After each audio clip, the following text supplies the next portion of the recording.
संविधान और राज्य व्यवस्था जो हम लोग पढ़ रहे हैं और उसी को आगे बढ़ाते हुए आज हम लोग संविधान सभा के बारे में बात करेंगे। और संविधान सभा के बारे में बात करेंगे हम लोग। संविधान की मांग कब से उठी, संविधान की मांग जब से उठने लगी तब से लेकर संविधान के निर्माण तक की हम लोग बात करेंगे। और फिर हालांकि संविधान का निर्माण होने में जितना टाइम लगा उतना टाइम हम लोग पढ़ने में नहीं लेंगे।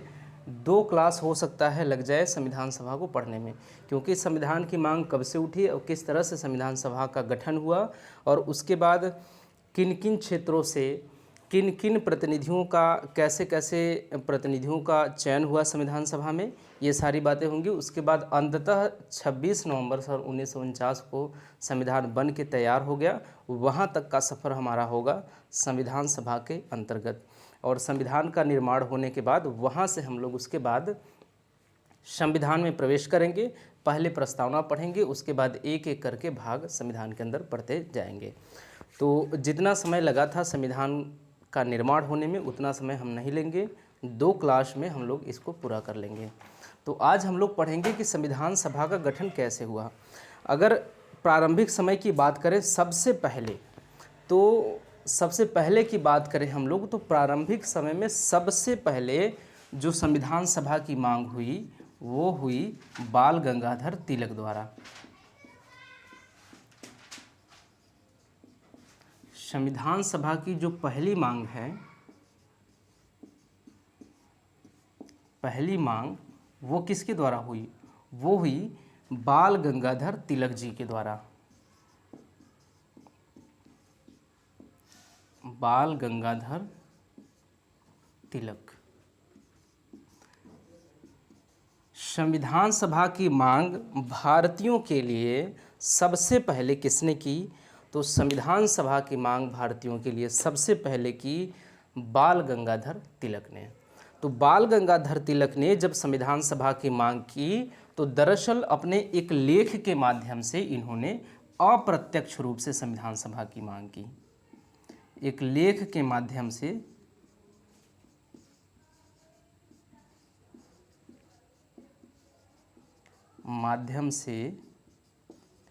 अप्रत्यक्ष रूप से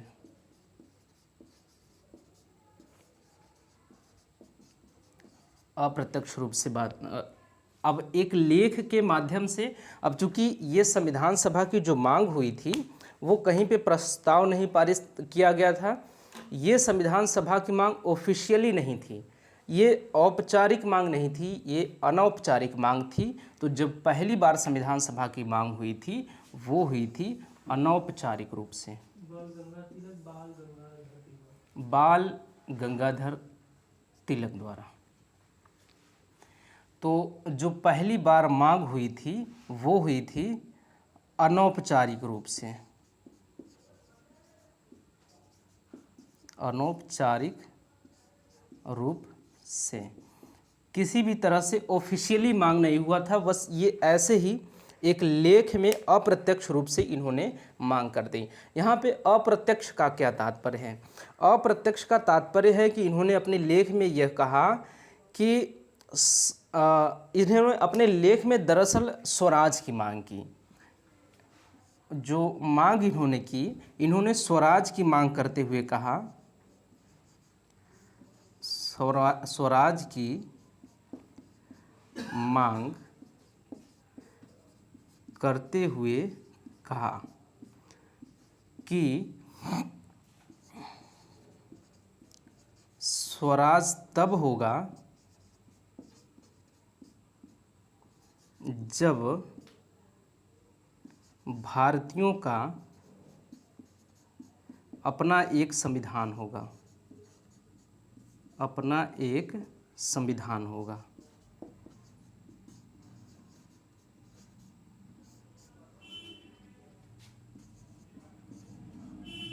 और वह संविधान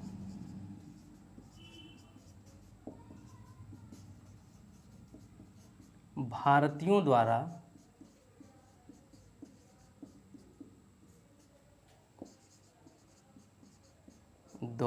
बनाया गया हो। ये बात इन्होंने कही। इन्होंने डायरेक्ट संविधान सभा की मांग नहीं की थी। इन्होंने ये नहीं कहा था कि भारतीयों के लिए एक संविधान सभा होनी चाहिए। इन्होंने अप्रत्यक्ष रूप से, इनडायरेक्टली इन्होंने संविधान सभा की मांग की। अब चूंकि इन्होंने कहा कि स्वराज तब होगा जब क्या होगा, जब भारतीयों का अपना एक संविधान होगा, तब जाके होगा स्वराज। और वो संविधान कैसा होना चाहिए, वो होना चाहिए भारतीयों द्वारा बनाया गया। तो भारतीयों द्वारा बनाया गया संविधान होना चाहिए। जैसे ही इन्होंने कहा, इसका मतलब ये होगा कि एक संविधान सभा का होना जरूरी है। क्योंकि भारतीयों द्वारा संविधान का निर्माण कैसे होगा, भारतीयों के द्वारा संविधान का निर्माण तब होगा जब एक संविधान सभा होगी। तो जब इन्होंने कह दिया कि भारतीयों द्वारा एक संविधान बनाया जाएगा और उस संविधान, अगर वो संविधान रहेगा तभी भारतीयों का अपना एक स्वराज होगा, तो इसका अर्थ ये है कि एक संविधान सभा का होना जरूरी है। डायरेक्ट इन्होंने ये नहीं कहा कि हमें संविधान सभा चाहिए, लेकिन हाँ, अप्रत्यक्ष रूप से इसका मतलब यही निकला कि भारतीयों के लिए एक संविधान सभा का गठन होना चाहिए। तो ये पहली बार था कि जब संविधान सभा की मांग हुई भारत में, ये हुई बाल गंगाधर तिलक के द्वारा। और ये बात याद रखने योग्य है कि ये जो मांग है ये अनौपचारिक रूप से मांग थी। अब दूसरी बार की बात करते हैं। दूसरी बार सन 1922 ईस्वी में मांग उठती है संविधान सभा की, वो भी अप्रत्यक्ष रूप से ही और अनौपचारिक रूप से ही, एक इंटरव्यू के माध्यम से।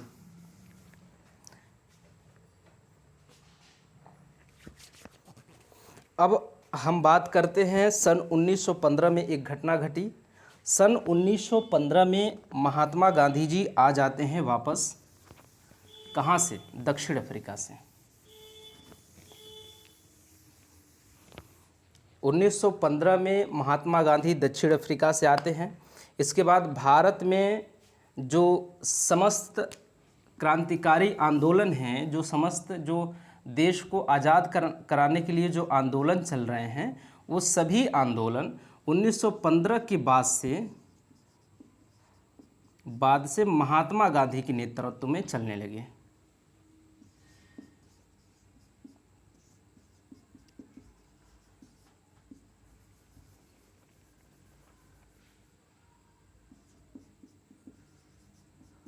ये सारे आंदोलन 1915 में वो आते हैं, 1916 में, 1917 में, ये जैसे से खेड़ा सत्याग्रह और ये सारी चीज़ें जो बिहार में चंपारण सत्याग्रह, और उसके बाद 1919-20 जो असहयोग खिलाफत जैसे बड़े बड़े आंदोलनों को अंजाम देने के बाद भारत में एक बहुत बड़ा चेहरा बन चुके थे महात्मा गांधी जी। इसी क्रम में हुआ क्या कि सन 1922 में एक इंटरव्यू में महात्मा गांधी जी ने कहा कि भारत का शासन जो है, अब 1922 की बात है, अब 1922 तक महात्मा गांधी भारत में एक बड़े चेहरे के रूप में जाने लगे थे। 1922 में एक इंटरव्यू के माध्यम से इन्होंने ये कहा कि जो भारत है, भारत का शासन प्रशासन भारतीयों द्वारा बनाए गए संविधान के तहत होना चाहिए। भारत का शासन भारतीयों द्वारा बनाए गए संविधान के आधार पर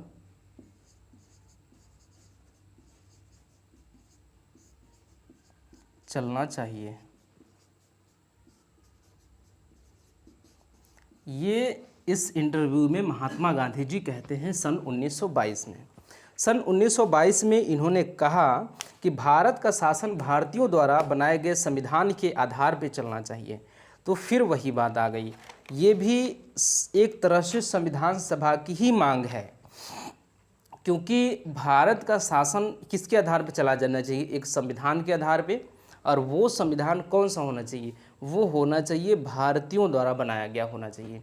तो भारतीयों द्वारा संविधान कब बनाया जाएगा, जब भारतीयों के पास एक संविधान सभा होगी।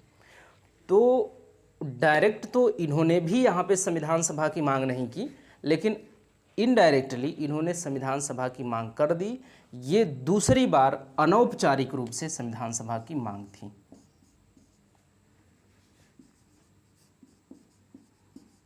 दूसरी बार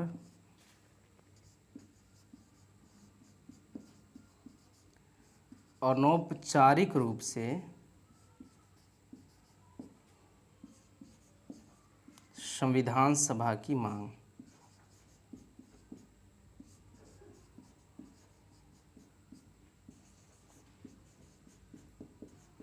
तो किसके द्वारा की गई? ये महात्मा गांधी जी के द्वारा की गई। तो जो पहली संविधान सभा की अनौपचारिक मांग थी, जो पहली बार भारत में अनौपचारिक रूप से, अप्रत्यक्ष रूप से संविधान सभा की मांग की गई, वो बाल गंगाधर तिलक जी के द्वारा की गई। और दूसरी बार जो संविधान सभा की मांग की गई, दूसरी संविधान सभा की मांग की गई, वो भी अनौपचारिक रूप से ही था, अप्रत्यक्ष रूप से ही था। वो 1915 की बात है, जब महात्मा गांधी एक इंटरव्यू के माध्यम से कहते हैं कि भारत का शासन प्रशासन भारतीयों द्वारा बनाए गए एक संविधान के माध्यम से होना चाहिए। अब एक और बात कर लेते हैं। सन 1929 ईस्वी में जब कांग्रेस का लाहौर अधिवेशन होता है,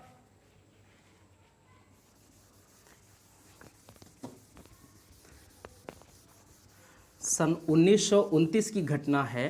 रावी नदी के तट पे लाहौर में कांग्रेस का अधिवेशन होता है। बाल गंगाधर तिलक के बारे में एक कथन है, जो बाल गंगाधर तिलक जी ने कहा था, एक नारा दिया था कि जो स्वराज है, स्वराज मेरा जन्मसिद्ध अधिकार है और मैं इसे लेकर ही रहूँगा। ये अपने आप में एक चर्चित और विख्यात नारा थी। इस बात को आप याद रखेंगे कि ये नारा किसने दिया था कि स्वराज मेरा जन्मसिद्ध अधिकार है और इसे मैं लेकर ही रहूँगा। ये नारा किसने दिया था? तो ये दिया था बाल गंगाधर तिलक जी ने। तो अब बात करते हैं सन 1929 की। 1922 से अब 1929 ईस्वी में आते हैं। यहाँ पे होता है कांग्रेस का लाहौर अधिवेशन।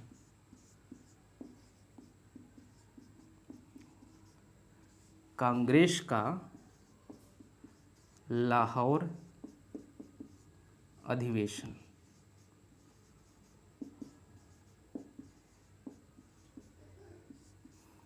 कांग्रेस के इस लाहौर अधिवेशन में जो प्रमुख बात है ये है कि यहाँ पर जवाहरलाल नेहरू ने सबसे पहले पूर्ण स्वराज की मांग कर दी। लाहौर अधिवेशन में क्या हुआ कि जवाहरलाल नेहरू ने, किसने? पंडित जवाहरलाल नेहरू ने, पंडित जवाहरलाल नेहरू ने पूर्ण स्वराज की मांग की, पूर्ण स्वराज की मांग कर दी। अब ये क्या है पूर्ण स्वराज? आज तक तो जितने भी मांग उठे हैं सिर्फ स्वराज के मांग उठे हैं। आज पहली बार सन 1929 में ये एक वर्ष रहा है जब पहली बार पूर्ण स्वराज की मांग हो रही है जवाहरलाल नेहरू द्वारा। किसके द्वारा? पंडित जवाहरलाल नेहरू द्वारा। तो पूर्ण स्वराज की मांग सर्वप्रथम किसने की? तो पूर्ण स्वराज की मांग सर्वप्रथम करने वाले पंडित जवाहरलाल नेहरू थे। इन्होंने लाहौर अधिवेशन के वक्त 1929 में अंग्रेजों से पूर्ण स्वराज की मांग की। अब एक होता है स्वराज। आज तक जो मांग उठ रहे थे वो उठ रहे थे स्वराज को लेकर कि हमको स्वराज चाहिए। आज पहली बार हुआ है कि पूर्ण स्वराज की मांग उठी है। पूर्ण स्वराज। स्वराज का यहाँ पे अर्थ ये था कि जो देश के समस्त मामले होंगे उन मामलों पे जो निर्णय लेने का अधिकार भारतीयों के पास तो होगा, लेकिन अंतिम निर्णय ब्रिटिश क्राउन के पास होगा। भारत के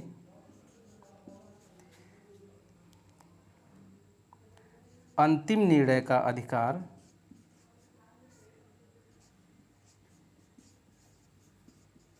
अंतिम निर्णय का अधिकार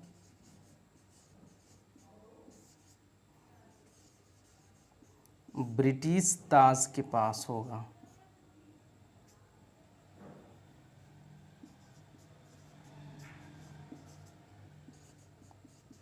हमको जैसे बनाना है CAA कानून, हमको बनाना है कृषक कानून, तो हम यहाँ पे कानून तो बना देते, लेकिन ये कानून यहाँ पे चलेगा या नहीं चलेगा, तो ये हमको बताता इंग्लैंड। अगर इंग्लैंड कह देता कि ये कानून भारत में लागू हो जाना चाहिए, तो ये कानून CAA भारत में लागू होता, और इंग्लैंड कहता कि नहीं भारत में CAA लागू नहीं होगा, तो नहीं होता।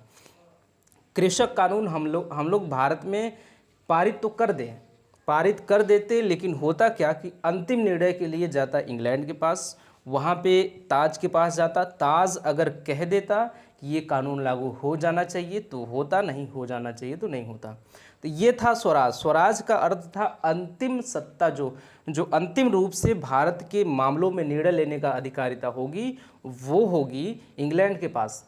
अगर हमें सिर्फ स्वराज मिला होता तो आज यही होता। अगर आज हम सिर्फ स्वराज पाए होते, पूर्ण स्वराज हमें नहीं मिला होता, हमें स्वराज मिला होता, तो आज अगर हम कानून कृषक कानून पारित कर दे रहे हैं और लागू कर दे रहे हैं, तो ऐसा नहीं होता। पहले कानून यहाँ पे पारित होता, पूरी की पूरी प्रक्रिया यहाँ पे की जाती, उसके बाद अंतिम निर्णय के लिए भेजा जाता इंग्लैंड।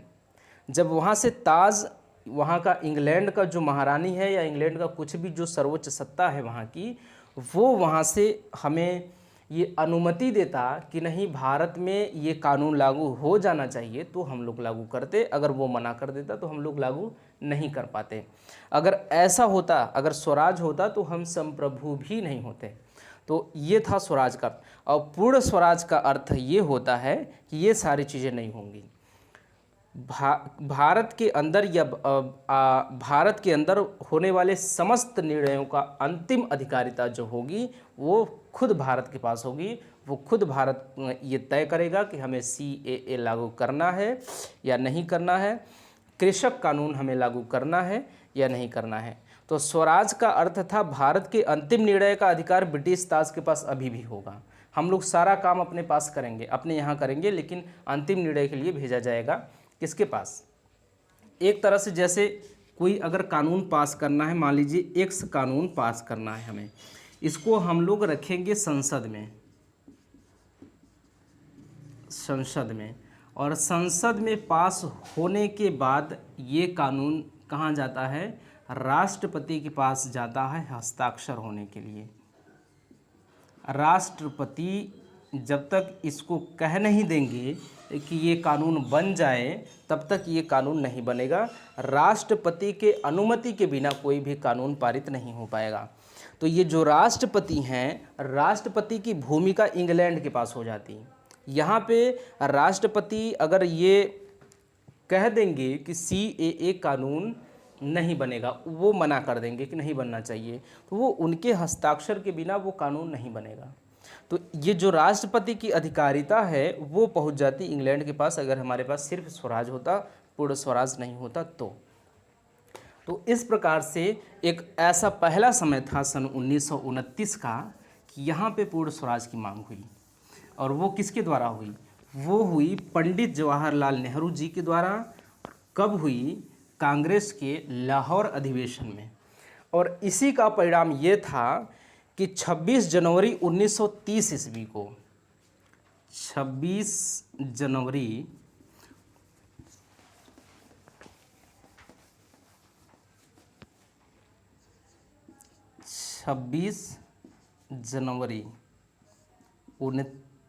1930 ईस्वी की एक घटना है। और इस घटना को आप याद रखेंगे, जब संविधान बनके तैयार हो जाएगा तो ये डेट आप याद रखना। ये डेट याद रखना, जब संविधान बन के तैयार हो जाएगा तो इस डेट की वहाँ पे चर्चा होगी कि इस डेट का महत्व क्या है। तो आप इसको याद रखेंगे। एक ये यहाँ पे क्या होता है कि भारत में पहली बार स्वतंत्रता दिवस सन 1930 को ही मना लिया गया। भारत में भारतीयों द्वारा पहली बार स्वतंत्रता दिवस मनाया गया।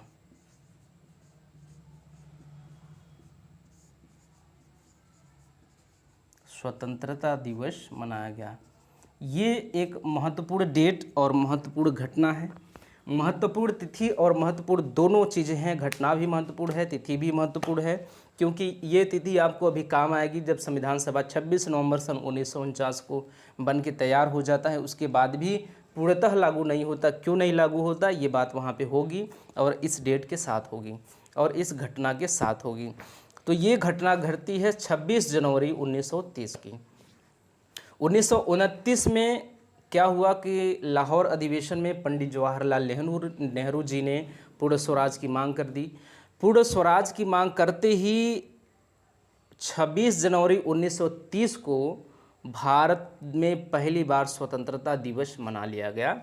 उस समय हालांकि देश आज़ाद नहीं हो पाया था, फिर भी अगर स्वतंत्रता दिवस मनाया जा रहा है भारत में तो ये अपने आप में बहुत बड़ी बात है। तो 26 जनवरी अगर आपके सामने अगर कुछ प्रश्न इस टाइप का आता है कि भारत में पहली बार स्वतंत्रता दिवस कब मनाया गया, तो 15 अगस्त 1947 को तो आज़ाद हुआ था, वो तो ठीक है, वहाँ पे तो मनाया गया था, लेकिन उससे पहले भी 26 जनवरी 1930 को स्वतंत्रता दिवस मनाया जा चुका था। ये बात आप अपने जहन में उतार के रखेंगे।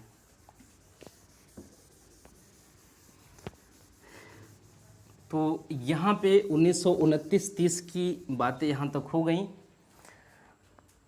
अब हम लोग बात करते हैं 1934 की।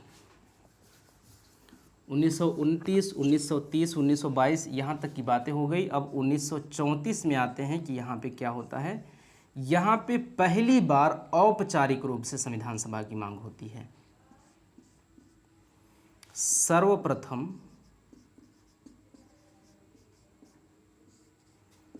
औपचारिक रूप से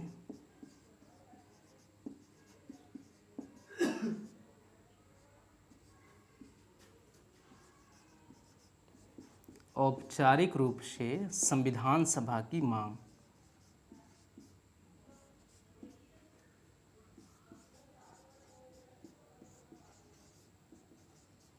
तो औपचारिक रूप से सर्वप्रथम संविधान सभा की मांग कब हुई? औपचारिक रूप से सर्वप्रथम संविधान सभा की मांग हुई सन 1934 में। कांग्रेस में पहली बार ये प्रस्ताव रखा गया कि भारतीयों के लिए एक संविधान सभा की मांग होनी चाहिए, मांग उठनी चाहिए। एक कांग्रेस में एक प्रस्ताव रखा गया,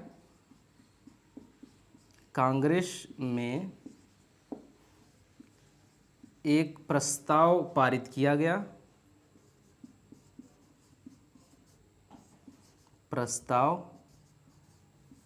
पारित करके पारित किया गया और कहा गया कि भारतीयों के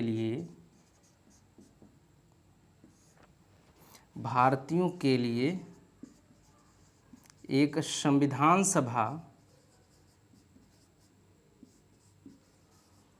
की भी मांग उठनी चाहिए और इस प्रस्ताव को किया गया पास। इस प्रस्ताव को ये पास कर दिया गया यहाँ पे कि भारतीयों के लिए भी एक संविधान सभा हो, ऐसी मांग उठनी चाहिए। जो हम लोग इतने दिन से जो स्वतंत्रता संग्राम कर रहे हैं, भारत को आज़ाद कराने के लिए लड़ाई लड़ रहे हैं, साथ में हमें इसके लिए भी लड़ाई लड़ना चाहिए कि भारतीयों के लिए एक संविधान सभा का निर्माण करे ब्रिटिश सरकार। क्या करे? भारतीयों के लिए एक संविधान सभा का निर्माण करे और उसके माध्यम से भारतीयों के लिए एक संविधान बनाया जाए। और ये प्रस्ताव रखने वाले व्यक्ति कौन थे? ये प्रस्ताव रखने वाले जो व्यक्ति थे वो थे M.N. रॉय।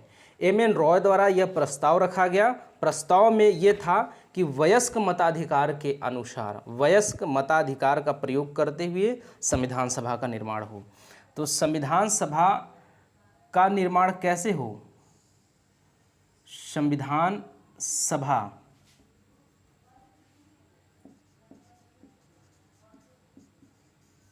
तो संविधान सभा का निर्माण कैसे होगा? संविधान सभा का निर्माण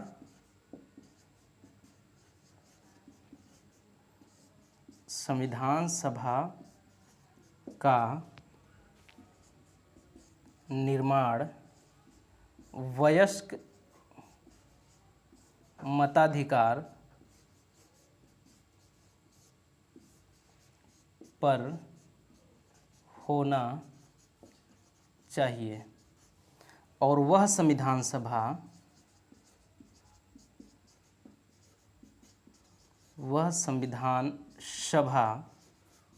भारतीयों के लिए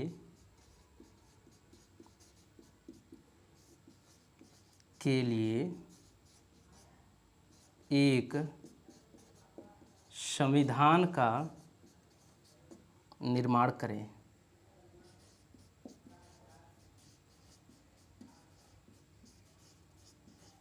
ऐसा प्रस्ताव पास किया गया कांग्रेस में। तो ये पहली बार की ऐसी घटना थी जब औपचारिक रूप से भारत में ब्रिटिश क्राउन के खिलाफ संविधान सभा की मांग की गई प्रत्यक्ष रूप से। यहाँ पे बाकायदा एक प्रस्ताव रखा गया कांग्रेस में और उस प्रस्ताव को पारित भी कर दिया गया कि भारतीयों के लिए एक संविधान सभा का गठन होना चाहिए और वो संविधान सभा का चयन कैसे होना चाहिए? वयस्क मताधिकार के आधार पे। अभी जब हम लोग आगे पढ़ेंगे तो देखेंगे कि संविधान सभा का जो निर्माण हुआ आखिरकार वयस्क मताधिकार के आधार पे नहीं हुआ। तो वहाँ पे अभी आलोचनाएं भी होती हैं कि क्या ये संविधान सभा का जो निर्माण हुआ पूरे भारत का नेतृत्व तो कैसे कर सकता है, क्योंकि वयस्क मताधिकार पे नहीं हुआ था। वहाँ पे जो प्रांतीय विधान मंडल हैं, प्रांतीय विधानमंडल के सदस्यों ने वोट दिया था और जिसके पास कुछ खास रकम थे, पैसे वाले व्यक्ति थे, उन्होंने वोट दिया था। जो पढ़े लिखे लोग थे उन्होंने वोट दिया था और बाकी इसके अलावा जो टैक्स देते थे उन्होंने वोट दिया था। किसको?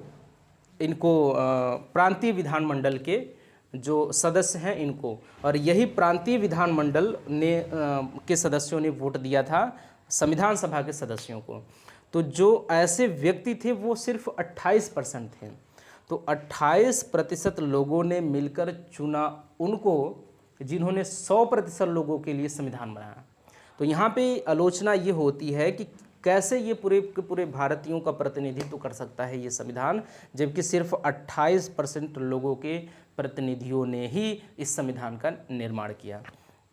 तो यहाँ पे अभी आगे ये सारी बातें चर्चा होने को है, लेकिन यहाँ पे हम देखते हैं कि संविधान सभा का निर्माण वयस्क मताधिकार पे होगा और ये संविधान सभा भारतीयों के लिए एक संविधान का निर्माण करेगी।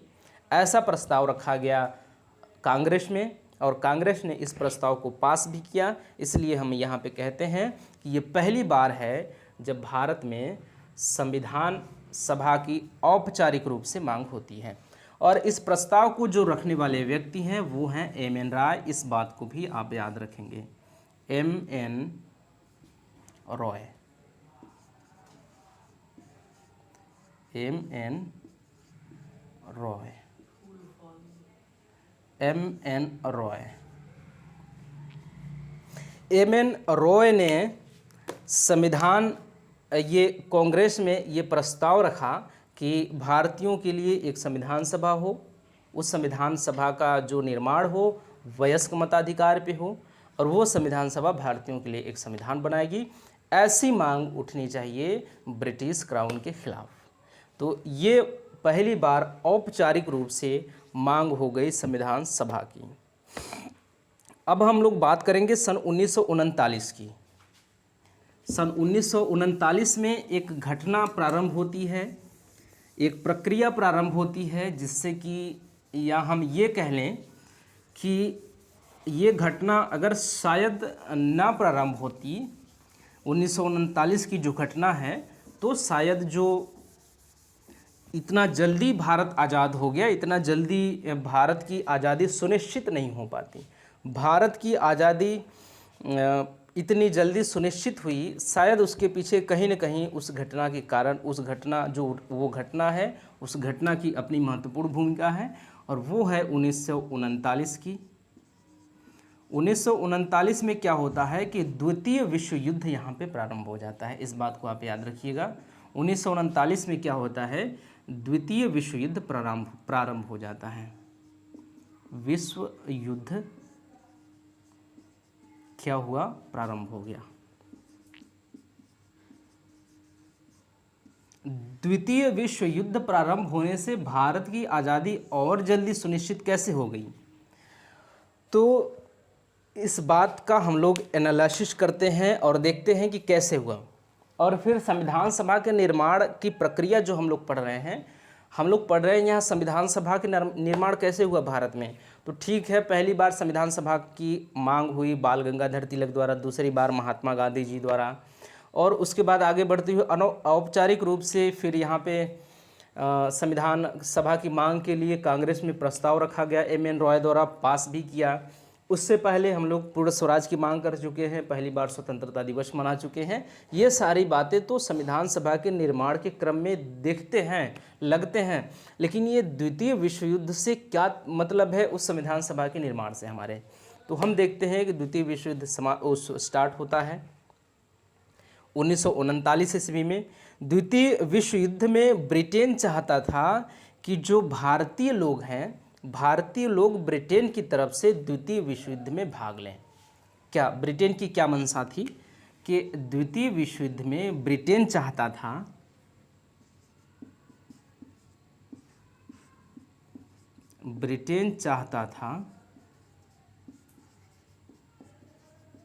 कि इस युद्ध में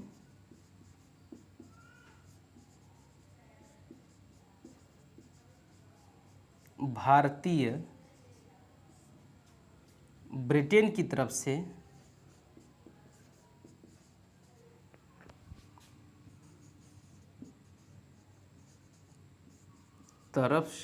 भाग ले, ब्रिटेन चाहता था। इंग्लैंड की मंशा ये थी कि जो द्वितीय विश्व युद्ध है, द्वितीय विश्व युद्ध में भारतीय लोग इंग्लैंड के साथ रहें, इंग्लैंड की तरफ से लड़े, ऐसा चाहता था ब्रिटेन। लेकिन ब्रिटेन आया, महात्मा गांधी जी से कह रहा है कि आप अपने लोगों को कहिए कि हमारे साथ आके लड़े विश्व युद्ध में, द्वितीय विश्व युद्ध में। महात्मा गांधी जी ने साफ मना कर दिया कि पता नहीं कैसे पहली बार हम लोगों ने लड़ा दिया था, और बड़े मुश्किल से लोगों को समझाया बुझाया कि चलो ठीक है, छोड़ो हटाओ, और फिर इस बार हम लोग धोखा में पड़ने वाले हैं नहीं। क्योंकि जो पहला विश्व युद्ध था, पहले विश्व युद्ध में इंग्लैंड ने भारतीयों से बड़े बड़े वादे किए कि युद्ध समाप्त होने के बाद हम आपके साथ ये करेंगे वो करेंगे। पता नहीं बड़े बड़े वादे वो जो किए थे प्रथम विश्व युद्ध के दौरान ब्रिटेन ने भारतीयों के साथ, ब्रिटेन ने वो वादा तोड़ दिया। ब्रिटेन अपने उन वादों पे खरा नहीं उतरा। इसकी वजह से द्वितीय विश्व युद्ध में जो भारतीय हैं, भारतीयों ने ब्रिटेन का साथ देने से मना कर दिया। भारतीयों ने ऐसा करने से मना कर दिया क्योंकि प्रथम विश्व युद्ध में अंग्रेज़ों ने भारतीयों से किया गया वादा तोड़ दिया था। इसी दौरान भारत में व्यक्तिगत सत्याग्रह व भारत छोड़ो आंदोलन जैसे प्रमुख आंदोलनों को अंजाम दिया जा रहा था। एक तरफ ब्रिटेन क्या है, द्वितीय विश्व युद्ध में संलग्न है। दूसरी तरफ क्या है कि भारतीयों में जो क्या चल रहा है, दूसरी तरफ ये है, दूसरी तरफ की घटना ये है भारत में कि भारत में जो स्वतंत्रता आंदोलन है वो अपने चरम स्तर पे है। भारत में स्वतंत्रता आंदोलन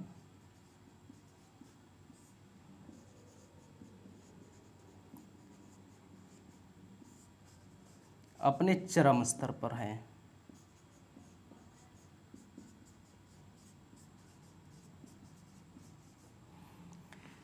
ये दो तरह की घटनाएं होती हैं। दो घटनाओं से दबाव में आता है इंग्लैंड। क्या है कि सन 1939 में द्वितीय सेकेंड वर्ल्ड वार प्रारंभ हो जाता है, द्वितीय विश्व युद्ध हो जाता है शुरू। और इस विश्व युद्ध में ब्रिटेन की मंशा ये है कि भारतीयों के तरफ जो भारतीय है, भारतीय लोग ब्रिटेन की तरफ से इस विश्व युद्ध में साथ लड़ें। क्या करें? इंग्लैंड की तरफ से इस युद्ध में लड़ें। लेकिन भारतीयों ने साफ मना कर दिया कि हम आपकी तरफ से लड़ने वड़ने वाले हैं नहीं, क्योंकि प्रथम विश्व युद्ध में इंग्लैंड द्वारा किए गया वादा इंग्लैंड ने तोड़ दिया। इसलिए द्वितीय विश्व युद्ध में अंग्रेजों और भारतीयों ने मना कर दिया कि हम आपके साथ नहीं लड़ेंगे। दूसरी तरफ भारत में घटना जो है विकट है, जो परिस्थिति है विकट है अंग्रेजों के खिलाफ। दूसरी तरफ क्या है कि भारत में स्वतंत्रता आंदोलन अपने चरम स्तर पे है। इससे क्या हुआ कि दोनों घटनाएं आपस में मिली और दोनों घटनाओं से दबाव में आकर इंग्लैंड ने क्या किया कि भारत में क्रिप्स की अध्यक्षता में क्रिप्स मिशन भेज दिया सन 1942 में। क्या हुआ कि अंततः सन 1942 ईस्वी में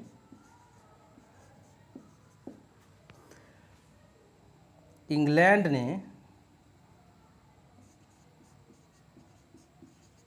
भारत में स्टैफोर्ड क्रिप्स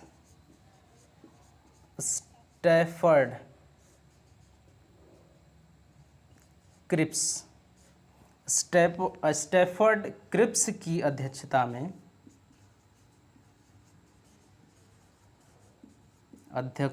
में क्रिप्स मिशन भेजा। अब इंग्लैंड इन दोनों घटनाओं से दबाव में आया। दोनों घटनाएं, अब वो समझ गया था कि भारत में जो स्वतंत्रता आंदोलन है अपने चरम स्तर पे है और इसको हम लोग कैसे दमन कर सकते हैं। हमें सैनिक की ज़रूरत है कि हम एक तो हमें सैनिक की आवश्यकता है, अतिरिक्त सैनिक की आवश्यकता है क्योंकि हम द्वितीय विश्व युद्ध में संलग्न हैं, और दूसरी तरफ हम और सैनिक भेजेंगे भारत में भारत की स्वतंत्रता आंदोलन को दबाने के लिए। तो ये कैसे हो पाएगा? ये होना बड़ा मुश्किल था। तो क्या हुआ कि इन परिस्थितियों से दबाव में आकर इंग्लैंड ने क्या किया कि एक क्रिप्स मिशन भारत में भेज दिया सन 1942 में। और ये क्रिप्स मिशन के जो अध्यक्ष थे वो स्टैफोर्ड क्रिप्स थे। तो इस बात को याद रखें आप कि क्रिप्स मिशन भारत कब आया? तो क्रिप्स मिशन भारत आया सन 1942 में। तो एक बार फिर से याद कर लीजिए कि क्रिप्स मिशन भारत में कब आया? वो आया 1942 ईस्वी में। और क्रिप्स मिशन के अध्यक्ष कौन थे? तो क्रिप्स मिशन के अध्यक्ष जो थे वो स्टैफोर्ड क्रिप्स थे। जो स्टैफोर्ड क्रिप्स थे वो विंस्टन चर्चिल के मंत्रिमंडल के जो अध्यक्ष हैं वो थे, और एक साम्यवादी या वामपंथी प्रकार के नेता थे विंस्टन चर्चिल। तो ये विंस्टन चर्चिल के बारे में थोड़ी सी अतिरिक्त जानकारी है। यहाँ पे हो गया कि पहली बार ब्रिटेन द्वारा क्रिप्स मिशन के माध्यम से, अब ये पहली बार होता है कि ब्रिटेन खुद स्वीकार कर रहा है कि हम आपको संविधान सभा बना के देंगे। अब ये क्रिप्स मिशन किस लिए आया था? क्रिप्स मिशन आया था भारतीयों के लिए संविधान सभा के निर्माण के संबंध में कुछ बातचीत करने।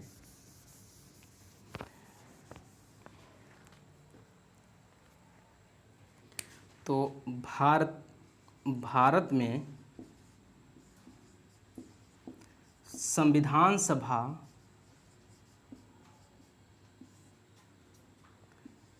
के निर्माण के संदर्भ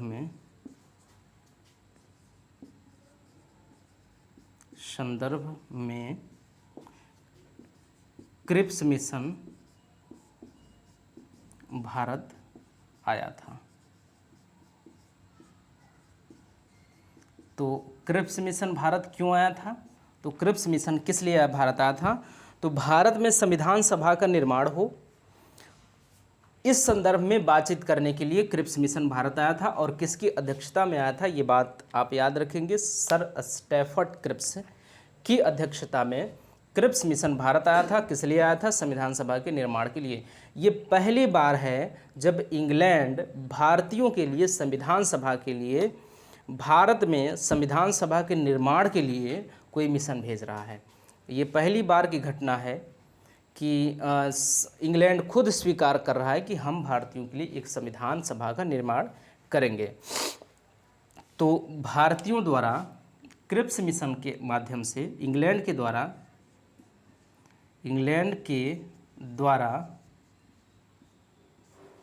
क्रिप्स मिशन के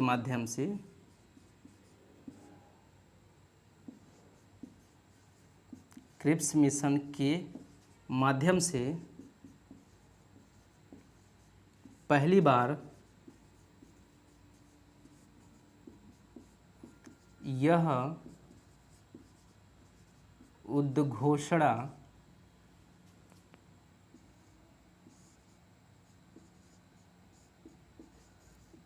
की जा रही है कि भारतीयों के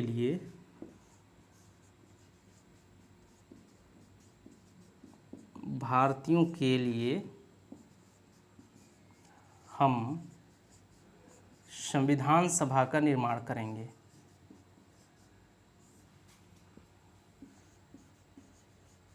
संविधान सभा का निर्माण करेंगे।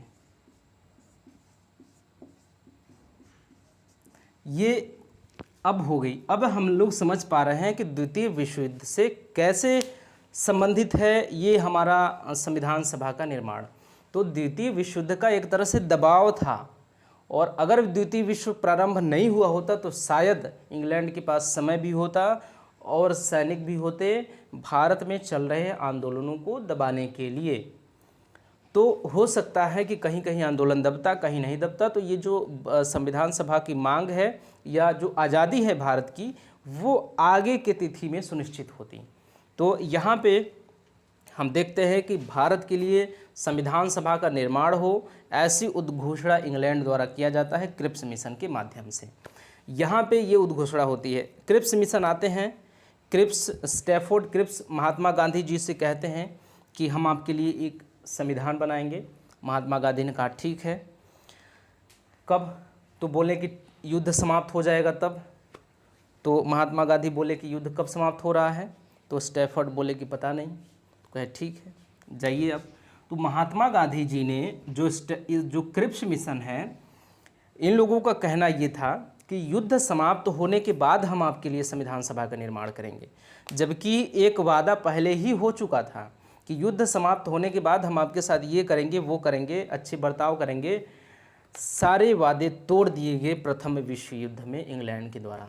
दूसरी बार विश्वास करना बड़ा मुश्किल था इंग्लैंड पर।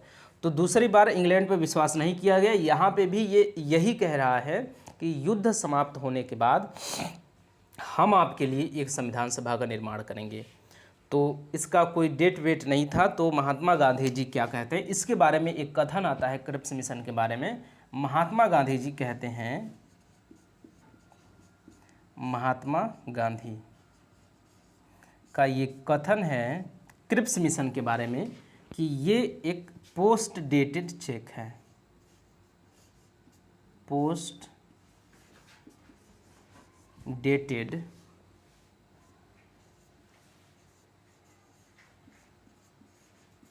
चेक। तो पोस्ट डेटेड चेक किस के लिए प्रयोग किया जाता है? जो ये शब्द है post dated check, post dated check किसके लिए यूज़ किया गया इतिहास में? तो पोस्ट डेटेड चेक यूज़ किया गया क्रिप्स मिशन के संदर्भ में। क्रिप्स मिशन को ही पोस्ट डेटेड चेक कहा गया, और किसके द्वारा कहा गया? महात्मा गांधी जी के द्वारा। बगल में ही बैठे थे पंडित जवाहरलाल नेहरू। पंडित नेहरू भी पीछे रहने वाले नहीं थे। इन्होंने भी एक स्टेटमेंट दे दिया, एक कदम आगे बढ़ के ये कह दिया कि डूबते हुए बैंक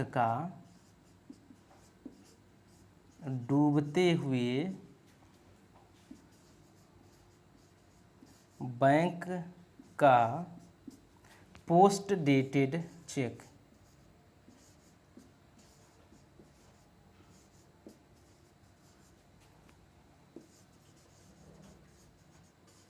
डूबते हुए बैंक का पोस्ट डेटेड चेक है ये क्रिप्स मिशन। तो अगर आपसे ये पूछ लिया जाए कि इतिहास में पोस्ट डेटेड चेक किसके संदर्भ में कहा गया, क्या है कि इतिहास में पोस्ट डेटेड चेक किसके संदर्भ में प्रयोग किया गया, तो post dated cheque Cripps mission के संदर्भ में प्रयोग किया गया। और किसने किया? महात्मा गांधी जी ने किया। पंडित नेहरू ने इसको डूबते हुए बैंक का पोस्ट डेटेड चेक कह दिया। तो डूबते हुए बैंक का पोस्ट डेटेड चेक किसे कहा गया इतिहास में? तो क्रिप्स मिशन को ही कहा गया, लेकिन पंडित जवाहरलाल नेहरू जी ने डूबते हुए बैंक का पोस्ट डेटेड चेक इसको कहा। उसके बाद द्वितीय विश्व युद्ध स्टार्ट है। द्वितीय विश्व युद्ध में कौन कौन थे इसके बारे में बात करते हैं, क्योंकि द्वितीय विश्व युद्ध से संबंधित है ये सारी घटनाएं।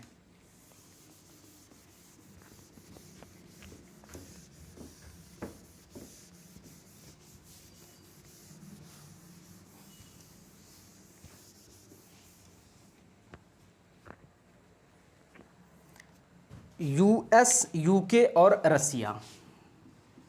यूएस कौन? अमेरिका। यूके कौन? इंग्लैंड। रसिया कौन? रसिया।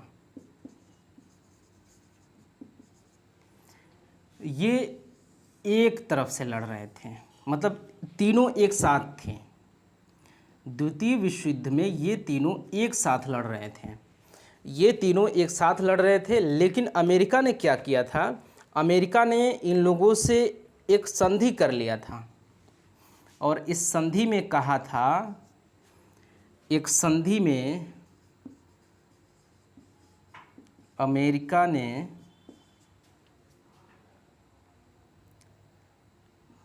इनसे एक संधि किया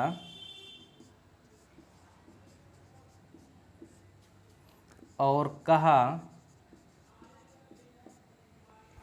कि युद्ध समाप्त होने के बाद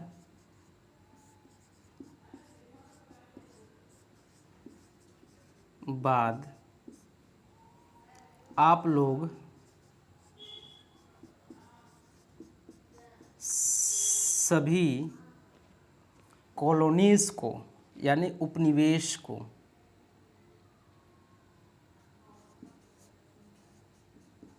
गुलाम देश को स्वतंत्र कर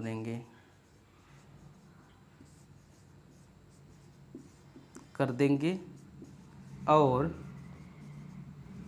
वह नव स्वतंत्र देश लोकतंत्र के साथ अपना विकास सुनिश्चित करेंगे।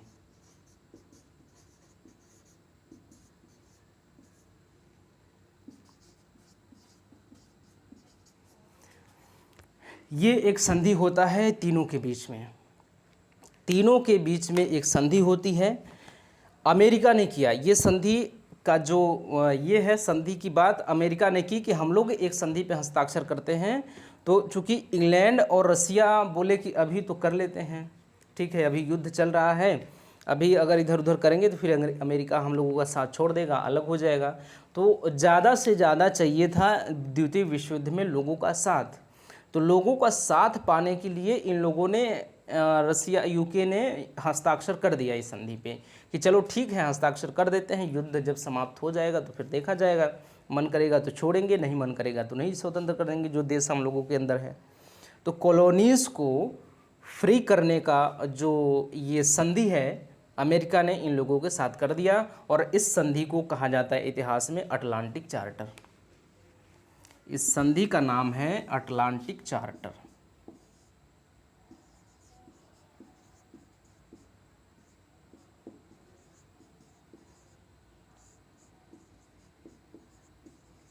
तो इतिहास में अटलांटिक चार्टर क्या है? तो अटलांटिक चार्टर एक ऐसी संधि है जिसमें ये बात अमेरिका ने कही रसिया से और इंग्लैंड से कि आपने जिन जिन देशों को अपना कॉलोनीज बनाया है उन देशों को स्वतंत्र कर देना है द्वितीय विश्व युद्ध के बाद। जैसे ही द्वितीय विश्व युद्ध समाप्त होगा आप इन सभी देशों को फ्री कर देंगे, स्वतंत्र कर देंगे। और ये जो फ्री हुए देश होंगे, जो नवनिर्मित या नव स्वतंत्र देश होंगे, ये अपना विकास सुनिश्चित करेंगे लोकतंत्र के आधार पे। तो फिर कहा कि दूसरा विश्व युद्ध समाप्त होने के बाद आप लोग सभी गुलाम देश को स्वतंत्र कर देंगे और वह नव स्वतंत्र देश लोकतंत्र के साथ अपना विकास सुनिश्चित करेंगे। तो फिर यही लोकतंत्र को ही लेकर अमेरिका इधर उधर की बातें करता रहता है। तो यहाँ पे ये संधि हो जाती है जिसको हम अटलांटिक चार्टर के नाम से जानते हैं। यहाँ पे तो हो गई। अमेरिका में तो अमेरिका ने ये इंग्लैंड ने और रसिया ने तो ऐसे ही कर दिया हवाबाजी में कि चलो ठीक है कर देते हैं, फिर देखेंगे बाद में। तो एक घटना घटती है दुनिया को दहला देने वाली। कब? 6 और 8 अगस्त सन 1945 को। 6 अगस्त और 8 अगस्त 1945 को दुनिया को दहला देने वाला एक घटना घटता है। और वो कौन सा है इसके बारे में हम देखते हैं।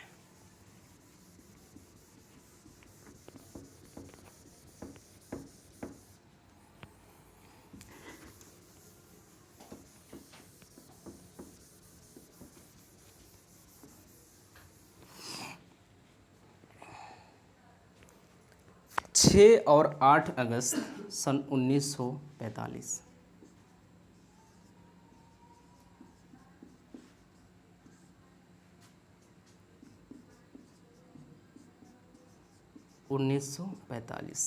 ये बड़े दुखद घटना वाला दिन है जब जापान के हिरोशिमा और नागासाकी पे अमेरिका ने परमाणु बम गिरा दिया।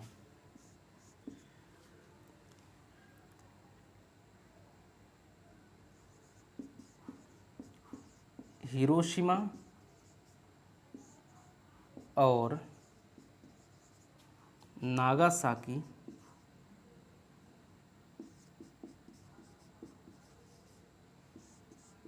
में अमेरिका ने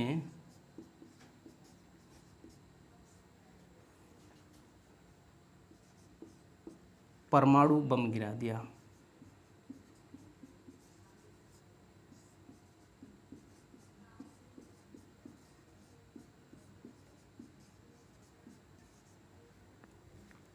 ये एक ऐसी घटना है जिस घटना ने पूरे विश्व को हिला के रख दिया। तो 6 अगस्त 8 अगस्त सन 1945 को एक घटना ऐसी घटती है जो पूरे विश्व को दहला देने वाली, पूरे विश्व को डरा देने वाली, सहमा देने वाली घटना थी। वो थी कि हिरोशिमा और नागासाकी पे अमेरिका ने परमाणु बम गिरा दिया और 1 मिनट में, 1 दिन में एक बम से पूरे के पूरे शहर को तबाह कर दिया अमेरिका ने। उसके 2 दिन बाद फिर दूसरे शहर को 1 दिन में तबाह कर दिया। ऐसा हथियार पहली बार विश्व ने देखा कि एक हथियार एक बार में पूरे के पूरे शहर को तहस नहस कर दे रहा है, उसके अस्तित्व को ही गायब कर दे रहा है। एक ऐसा हथियार। इससे क्या हुआ?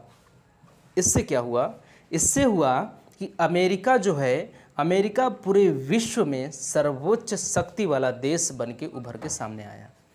इसका परिणाम हुआ कि अमेरिका विश्व का बन गया चौधरी, दादा बन गया अमेरिका विश्व का और सबसे शक्तिशाली देश बन गया। इस घटना के बाद से सभी के सभी देश अमेरिका से डरने लगे कि अरे इसके पास तो ये है। तो इससे क्या हुआ? अमेरिका विश्व का सबसे शक्तिशाली देश बन के उभरा। अमेरिका सर्वशक्तिशाली देश बनकर उभरा। अब अमेरिका जब सर्वशक्तिशाली देश बन गया तो हम क्यों बात कर रहे हैं संविधान सभा के निर्माण के क्रम में? इस बात को हम क्यों ला रहे हैं? क्योंकि हुआ क्या कि तब इसके बाद युद्ध समाप्त होता है। अमेरिका कहता है इंग्लैंड से कि अब आप ऐसा करिए कि भारत को छोड़ दीजिए। इंग्लैंड कहा क्यों छोड़ें, हम नहीं छोड़ेंगे। तो कहा कि याद नहीं है चार्टर, जो अटलांटिक चार्टर है आपने हस्ताक्षर किया। इंग्लैंड कहा कौन अटलांटिक चार्टर, अमेरिका बोला ठीक है याद नहीं है। हिरोशिमा याद करो, नागासाकी याद करो।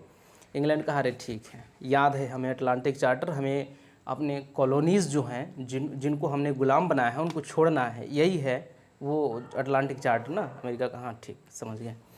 तो इसके बाद यहाँ से इस प्रकार से अंतर्राष्ट्रीय दबाव हुआ इंग्लैंड पे।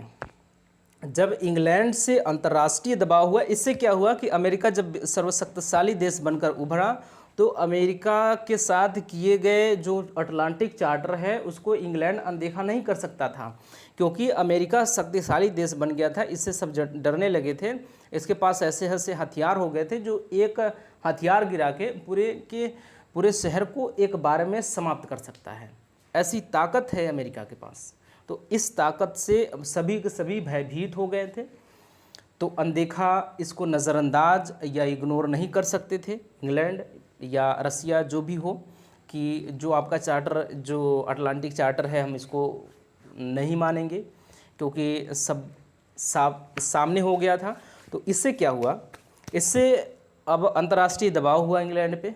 अंतर्राष्ट्रीय दबाव के कारण क्या हुआ कि इंग्लैंड ने अंततः, इंग्लैंड को लगा कि अब छोड़ देना चाहिए भारत को। भारत में भी स्थितियां विकट थीं। भारत में भी जो आंदोलन थे, भारत छोड़ो आंदोलन जैसे जैसे बहुत बड़े बड़े आंदोलन हुए भारत में, तो भारत में भी स्थितियां इंग्लैंड के खिलाफ अपने चरम स्तर पे थीं। तो इंग्लैंड को लगा कि अब भारत को छोड़ देना ही ठीक है। तो भारत को छोड़ देना ठीक है, तो ऐसे ही भारत को छोड़ नहीं देंगे, कुछ न कुछ करके निकलेंगे ताकि नाम करें जाने के बाद। तो इस हिसाब से, इसी उद्देश्य से सन 1946 ईस्वी में क्या हुआ, 1946 ईस्वी की घटना है कि भारत में कैबिनेट मिशन भेजा गया।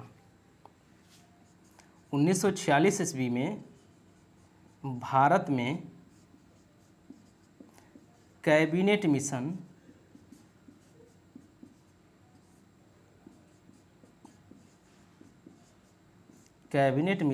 भेजा गया। अब ये कैबिनेट मिशन क्या है, कैबिनेट मिशन भेजा गया और इस मिशन की अध्यक्षता पैथिक लॉरेंस द्वारा किया जा रहा था। इस मिशन की अध्यक्षता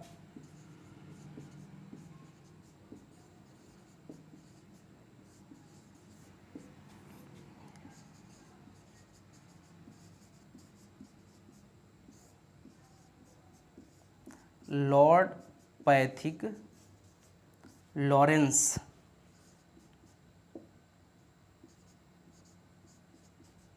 द्वारा किया जा रहा था।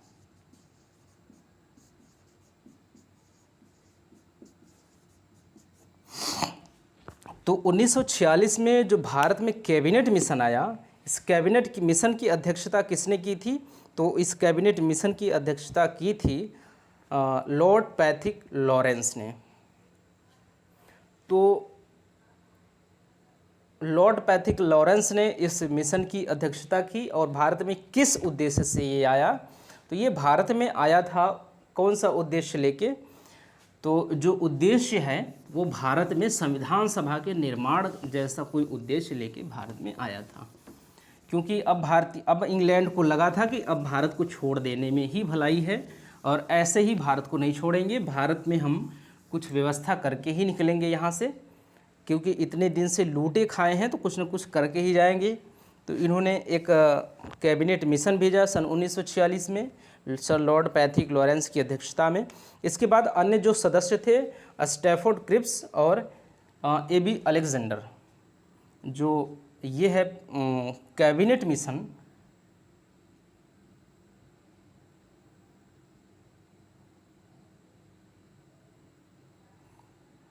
जो कैबिनेट मिशन है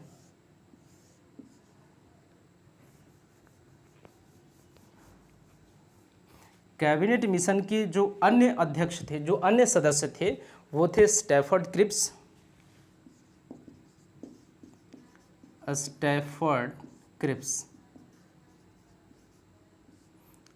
एक, दूसरे थे एवी अलेक्जेंडर, एवी अलेक्जेंडर, एवी अलेक्जेंडर। और जो तीसरे थे वो थे लॉर्ड पैथिक लॉरेंस।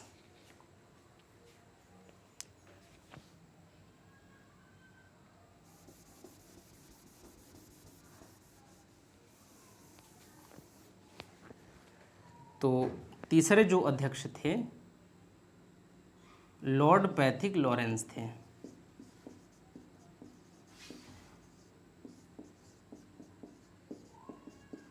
लॉरेंस, ये 3 सदस्य थे और लॉरेंस जी अध्यक्ष थे। इस मिशन के अध्यक्ष कौन थे? तो इस मिशन के अध्यक्ष थे लॉर्ड पैथिक लॉरेंस।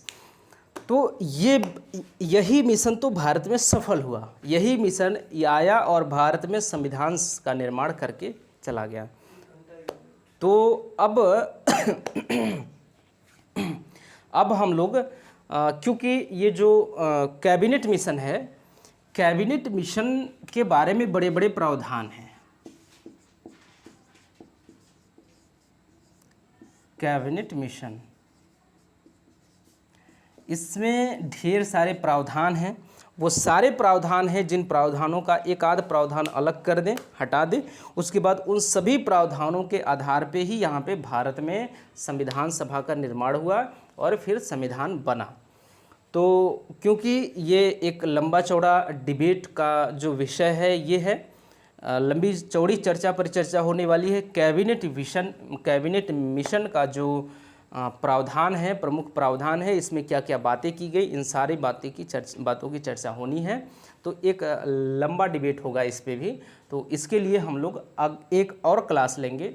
तो अगले क्लास में मिलते हैं। कैबिनेट मिशन की जो प्रमुख प्रावधान है इसको लेकर हमको लगता है कि जो संविधान सभा है इसके लिए हमारे 3 क्लासेस लग सकती हैं, क्योंकि कैबिनेट मिशन के सारे प्रावधान पढ़ेंगे, क्योंकि उसी में ये सारी चीज़ें हैं कि किन किन क्षेत्रों से कितने कितने सदस्य लिए जाएंगे, किन क्षेत्रों से जो ये मनोनीत होंगे सदस्य और किन क्षेत्रों से निर्वाचित होंगे। तो ये सारी बातें इन्हीं में लिखा गया, इसी कैबिनेट मिशन में लिखी गई हैं। तो कौन कौन सा सीट सामान्य जो है उसमें कितनी सीटें होंगी, मुस्लिम के लिए कितने होंगे, सिख के लिए कितनी सीटें होंगी, सारी चीज़ें इसमें हैं। तो संविधान सभा का निर्माण इसी के प्रावधानों के आधार पर होता है। तो इसलिए एक लंबा चौड़ा डिबेट लेकर आते हैं हम लोग कैबिनेट मिशन के बारे में। उसके बाद फिर संविधान का निर्माण कैसे हुआ इस पर हम लोग चर्चा करेंगे। तो मिलते हैं अगले वीडियो में लेके कैबिनेट मिशन।